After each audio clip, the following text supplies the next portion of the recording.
Hi everyone, welcome back. In today's video, we will talk about the Roselsa Aurora Ultra, a dual hybrid single dynamic driver and single planar driver, priced around 44 US dollar. Before we get started, big shout out to Hi-Fi Go for sending over the Roselsa Aurora Ultra for review. But as always, this review will be 100% my honest opinion. Let's start with the box itself. As for the box, well, you'll see soon. Yeah. At first, I look at the front. Oh, it's designed for music enthusiasts. I look at the other side. Oh, they are collaborating with Sound Cocoon. And there's a spec. And the back side, it looks normal. And suddenly, designed for music enthusiasts? What? Yeah. The box literally has a typo on it, which I really wish Roselsa did a double check before printing the box. It's such a very unfortunate small mistakes. For the unboxing itself,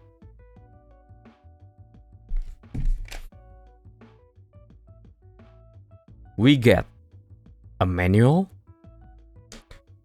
and a very nice case.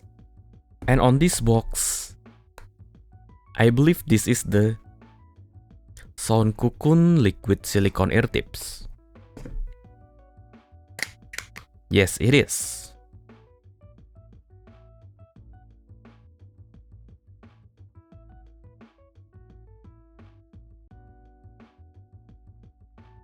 Inside the hard case, you'll get the IEM itself, a generic silicone ear tips,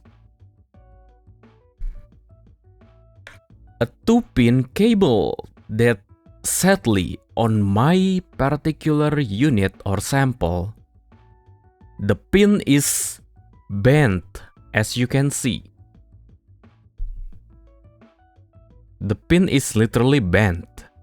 And then you get a USB dongle deck. Okay, let's talk about the build quality and comfort.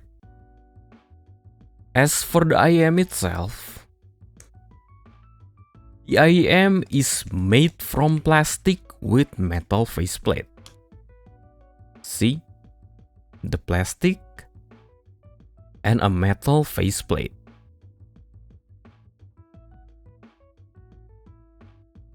I found the IEM basically weightless, like I'm holding nothing in my hand. The IEM itself is also very small. I believe this will fit on different ears very easily. While we talk about fit, I found the Sound Cocoon liquid silicone ear tips to be very comfortable to use, and it provides a very good seal. Though weirdly enough, I found my Sound Cocoon liquid silicone ear tips to only have 3 sizes, while it does indeed included 4 pairs of ear tips. What I get inside the case is like small, medium, large, and large. While it is supposed to be extra small, small, medium, and large. Well, it is what it is, I guess. As for the cable, it is coated in some kind of nylon material. It has minimal microphonic effect when rubbed against your clothes or something. But as I said earlier, mine comes with a bent 2-pin connector. Also, what about the included USB dongle? It is also coated in some kind of stiffer nylon material, and I think the USB dongle could take some abuse and it will survive. As for the specs of the dongle, here's what I found from the internet.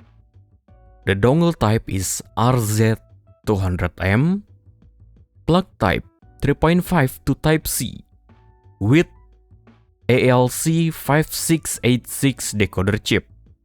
As for the rest of the spec, I will put it in here.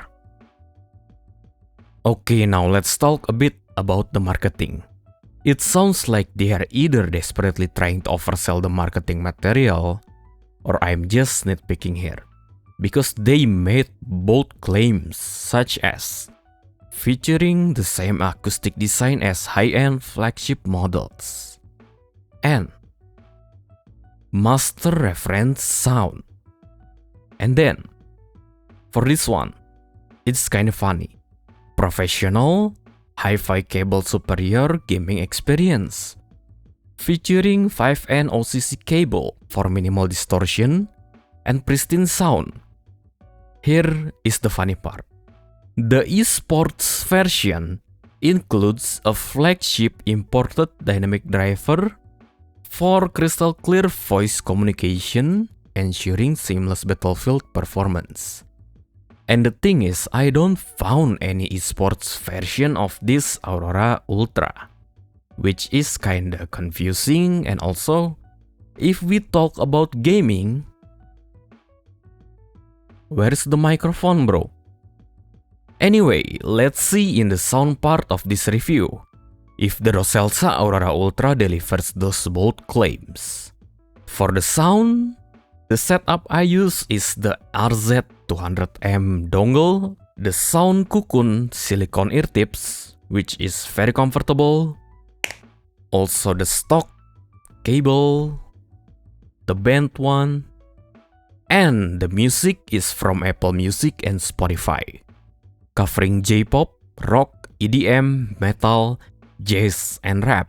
My first impression of the Roselsa Aurora Ultra: it has decent bass punch, good bass resolution, vocal sounds a bit nasally, it has extended airy treble with decent resolution, slightly artificial treble timbre but still very good for the price. It has a huge stage, good stage layering, and I can clearly hear the boundaries between the width and depth of the stage. And the stage shape is symmetrical, and the included dongle has zero background noise, which is great. So as for the tonality in general, I believe the Aurora Ultra is tuned to be somewhat Harman-esque with slight modification on the mid-bass, upper mid-range, treble to give it a more unique character for the IEM. Let's start from the bass. The bass has a very good punch, very satisfying to listen to. It also has a very good sub-bass rumble, extension, and resolution. Bass quantity is more or less Harman-like, but not exactly Harman tuning, because it has some extra mid-bass. As for the bass speed, it's also very good.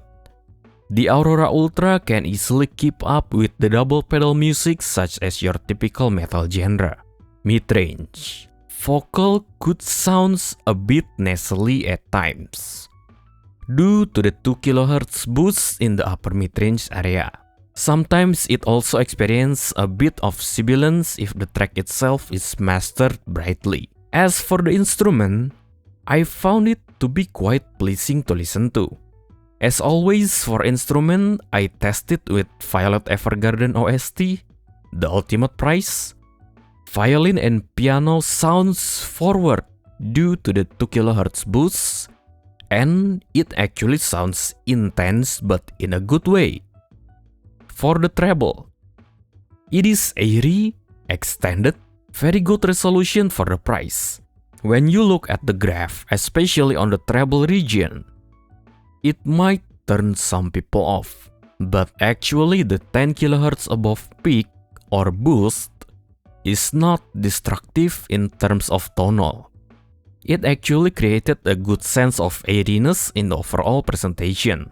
Though, as I mentioned earlier, in brightly mastered tracks, vocals could sound sibilant at times, but it is very rare to occur so I don't think this is a problem at all. Also for the dual driver hybrid crossover, I don't find it to be distracting. Actually, it sounds cohesive. Now let's talk about the technicalities. For 44 USD, I could say the Aurora Ultra has a very good technicalities. And for the technicalities itself, using the included dongle, I can say it is very good. And there will be even more potential to the technicalities if you use a better dongle or DAC. Let's start with the stage. As I said before, I found the stage to be huge and has a very good exact width and depth boundaries. For the separation and positioning, it's good. I can separate things while it is not the razor sharp pinpoint positioning and separation, but it is still good remembering that I test this using the included dongle. For detail retrieval, very good. I found the resolution of the bass and the treble to be spectacular for the price, while the mid-range is just good but it could be better. Well, I'm just nitpicking here. As for the imaging itself, it's good. I like to call it this type of imaging like 2.5D sounding, if that even make any sense. That's what I would describe how the Aurora Ultra imaging sounds like. It definitely can image objects in a good way, but it's not quite holographic, which is understandable due to the price point of this IEM placed in. Now for the comparison. I will compare the Aurora Ultra to the InAwaken Dawn MS. The Dawn MS is a single dynamic driver costing around $50. As for the build quality, the Dawn MS hands down win the build quality. The Dawn MS probably have the best build IEM for around $50. As for the comfort, I found the Roselsa Aurora Ultra to be more comfortable, especially when used with the Sound Cocoon liquid silicone ear tips. Okay, what about the sound? Tonality wise, since I am a mid lover and my daily driver is the HD650 series, I prefer the mid-range of the Dawn MS, simply because the mid-range doesn't sound as nasally as the Aurora Ultra. But for the bass and treble and technicalities, I would give the edge to Aurora Ultra. So, the conclusion, is the Roselsa Aurora Ultra worth it? For a $44, I can confidently recommend this IEM from the sound perspective. However, there are several areas where Roselsa could improve their product quality and presentation. For example, the packaging and the quality control could be improved because for some reason, I got a bent 2-pin as you can see. Additionally, the ear tip sizing could be more consistent as my unit, especially the Sound Cocoon one, I believe in the box said, let me check. Okay, so I have checked the box and I don't found the sizing, but I found another thing to nitpick.